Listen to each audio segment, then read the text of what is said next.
Out telling about my grandparents. On my mother's side, they were very loving, caring people. Um, they, I just remember my grandmother as she was a little bit on the large size, not much, and um, oh, I'm not even sure how to say it. Just a darling little couple, I think. They were, my grandfather worked for the railroad, and every day he would go to work. He'd just have to go a little ways from work and get on the train, and then he would come back. When he would come back at night, the train tracks went right behind their house, and he would honk the horn or blow the horn or whatever you do on the train, and that meant that he would be home in 15 or 20 minutes, more or less. And so my grandmother always knew when to have dinner on the table. I don't know as far as anything else about them. I don't know where they grew up, where they were born, or anything. I know that my mother was very close to her parents, and she loved them very much, and always missed being with them when we were growing up in California. Where did they live? They lived in Denver, Colorado. On my father's side, I may have met my grandmother, but I don't have any recollections of her, what she was like or anything. I'm not even sure if I really even ever met her. I think maybe it was just the pictures that I've seen so many times that made me feel like maybe I had met her. My dad wasn't close to his parents, either one of them. He always kept up contact with his brother Ernest and their son Durwood. And that's just about all I know about my grandparents. I wished I knew more. Did your brother have other siblings? My who? Your brother have other siblings? My brother? I'm your father. Oh, my father. Yeah, he had other siblings. One was a retarded girl, and she died kind of early, as I remember. And then his brother Ernest, and that's all I ever remember hearing them talk about. I think that was all. My mother was also very close to her sisters and her brother, although she didn't live close to them ever since she first got married.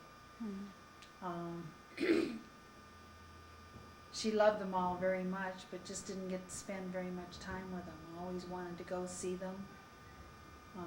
I had one aunt that lived in Long Beach for a while, and she used to take the bus. I think it would take her about 2 hours in the morning to go over there and 2 hours to get back, even though it wasn't all that far. What were the names of her sisters and brother?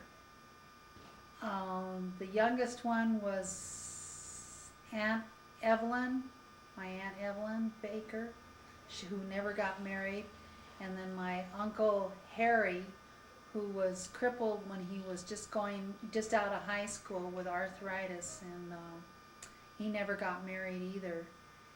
They were both really fun and loving people. My uncle was a writer. He wrote Western stories. And this sounds like it's going to be all boring. No. The next one that came was my Uncle Victor Baker. And he had 3 sons that we got to know at different times, and now we're getting reacquainted with Quentin, who lives in Denver now, or right outside of Denver. And that's been fun for us. I had an Aunt Lucille, and she's the one that lived in California for a while, and we saw probably more of them when we were growing up than any of the others. My Aunt Lucille and Uncle Fred. My mother grew up, where was it? Someplace in Colorado, where she went to grammar school, and I think maybe, I don't know what they called it then, middle school or junior high school, with the son of J.C. Penney, and they were good friends back then. It was just a little tiny town, and I'm not sure which town that was, if it was Jefferson, Colorado, or where, but it was right around there somewhere. And we've been in that little town. It was lots of fun going to the cemetery, and where was that? In Como? In Como, and seeing all of my ancestors that lived there, that lived in that area, that were buried there. And a lot of Stricklands and Bakers, and I can't remember the other names right now. My mother spent a lot of her childhood in Jefferson, I know. And from there she went into nurses training at Fitzsimmons Hospital in Denver, where she was part of the first class, nursing class and graduation class from that hospital. I don't know too much about her time there, except that I read a lot of the letters that she had written that I hope will be left for my kids and my grandkids and my great-grandkids and my great-great-grandkids to read. And they're all in a box that they're all in order according to when she wrote them. The only thing is, there's not any of the response from the people that she wrote to. It was mostly my grandparents, and my aunt and uncle, Aunt Evelyn and Uncle Harry. They all lived together. She was in the army? Yeah, my mother was, the reason she trained at Fitzsimmons is because she was in the army. And you didn't even know that, did you, Gaylen? What did she do? She was just an army nurse. And I knew that she never wanted any of us kids. She wanted us all to be nurses. None of us turned out to be nurses, but she did not want us to go into the army, or to be, serve in that way. And I never knew why. I think she probably lived a pretty rugged life back then. But it was sometime after nurses training when she met my dad. Or no, well, she met her first. I don't know when that was, but it was probably around the time that she was in nurses training, or shortly thereafter. She met her first fiance, who was died from, I believe it was appendicitis, 4 days before it was 4 or 5 days before she was to be married. And I know it was a very, very difficult time for her, because they said that for at least 2 years afterwards, she would go out in the back of the forest, in back of their house, and cry and just sob. And my aunt would go out there looking for her and couldn't find her. So when my daughter went through that kind of thing, Gaylen, I could really understand what my mother must have been going through. My mother was a very caring, loving, generous, giving person. She had 7 of us kids and 1 stepdaughter, Catherine. My oldest sister was Marilyn. She was a year older than I am. Then came me, and then Priscilla and Paul and Sharon and Joan and Muriel. Six girls and 1 boy, and plus my stepsister Catherine. So we had a real big family. We weren't exactly the happiest family, I don't think. We had a lot of fights and arguments and never seemed to get along. But I think we got it all out of our system back then, because we're all real good friends now. Although 2 of us sisters don't live where the other ones do in California now, but it's, we all have a good relationship anyhow.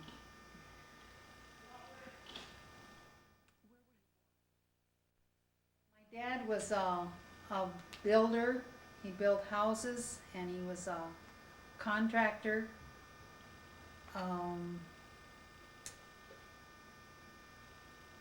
During the war, I remember he worked for a bank. He was a president of a little bank in Mar Vista, California, right close to Culver City. And I think he did pretty well for himself during those years. Although supporting 8 kids, it was hard, especially during the war, I think.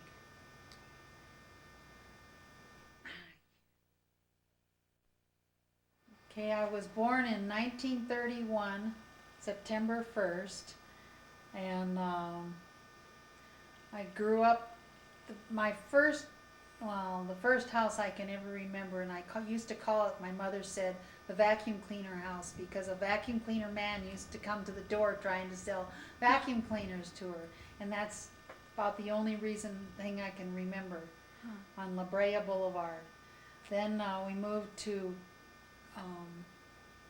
West Los Angeles, where we had a home. I think there was probably 4 or 5 of us then in the family, and we had, I think it was just a 2-bedroom home, and then there was a room right off the kitchen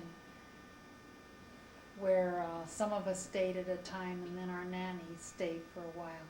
But we lived in that home until we burst out the seams, and then my dad built 2 bedrooms and another very large closet where my stepsister stayed when she came. It had a window in it, and there was some places to hang clothes and some drawers and things like that, and that's where she stayed. Had her little bed, and had her bed in there.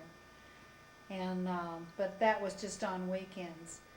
And then in the back of the house, there was just always the youngest one stayed up in the house with my folks. I mean, in the main part of the house with my folks until my dad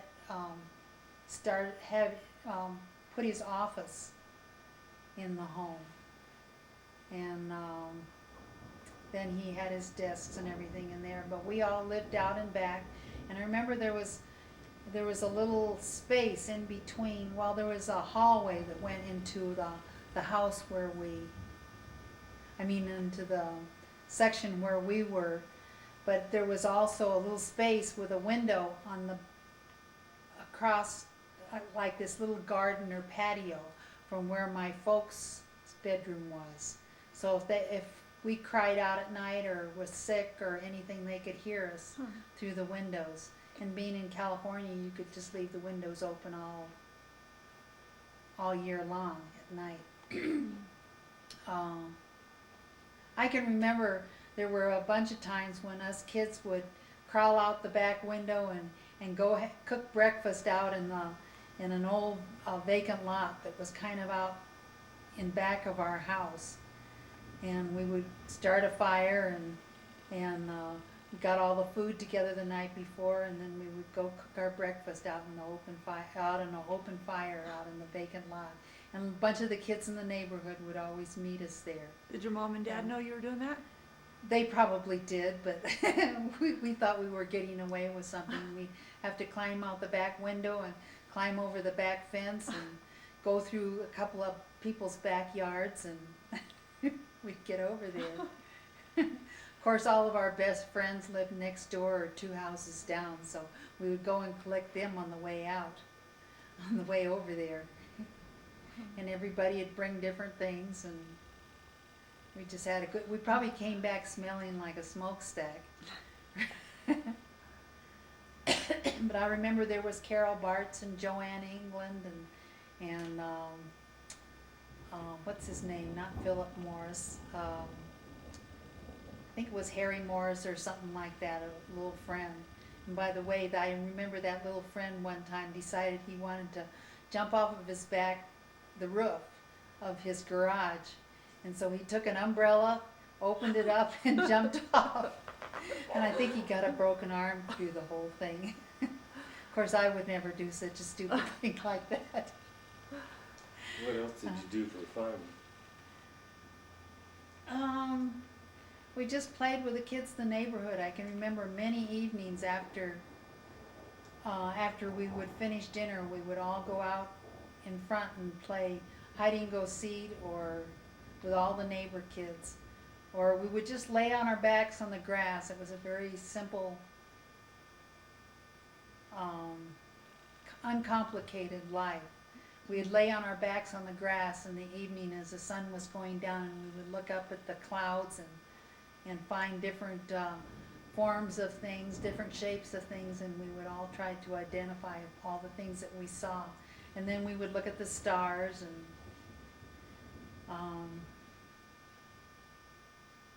can't remember, or we'd just stand underneath the telephone light across the street and just talk and have fun, ride our bikes around.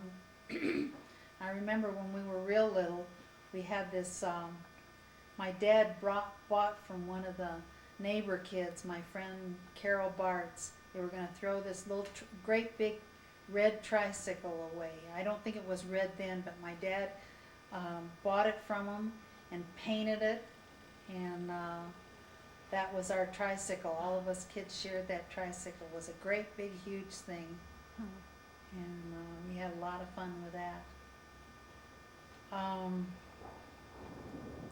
I remember my first day of going to school, to kindergarten. I remember I was scared to death. I went to school, my mother put me in there, and I think I was just shaking like a leaf. And the first thing I did when we went out for a recess, there was a little yard there, and I remember they had a real old, some kind of I remembered it as a great big huge boat, but it was just probably some kind of a fishing boat, but I thought it was huge at the time, and us kids played in that. And when all the kids got busy playing in that and were absorbed in that, I went over to the big gate. I can still see it. It was a great big round gate, and or all round on the top, and I remember it was locked, but I could squeeze through the gate or through the bars, I can't remember which one, and I took off running as fast as I could. It was just about 2.5 blocks to home, and I started running, and all of a sudden I heard these great big footsteps coming after me and gaining on me, and I looked back, and here it was my friend Carol Bartz's husband, brother, Donald. It was her big brother, and the school had sent him after me, and I was scared to death. And he took me back to school and to the principal's office, and I never did that again that I can remember of, but I sure didn't like school. I never did like school. It was always kind of hard for me, and I was very, very shy. I was probably afraid of my shadow back then.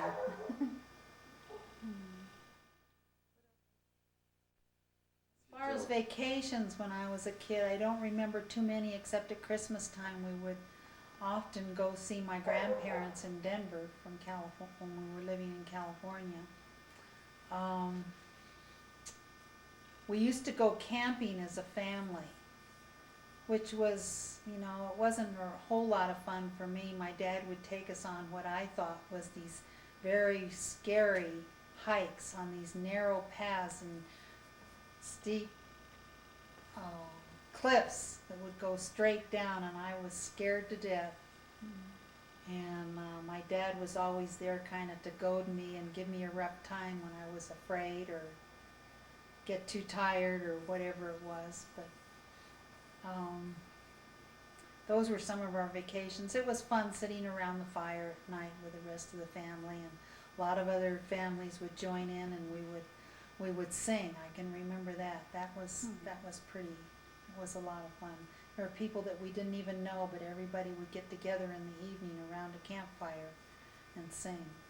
If you remember, as a kid, we used to go to church camps too, and that was a lot of fun for us.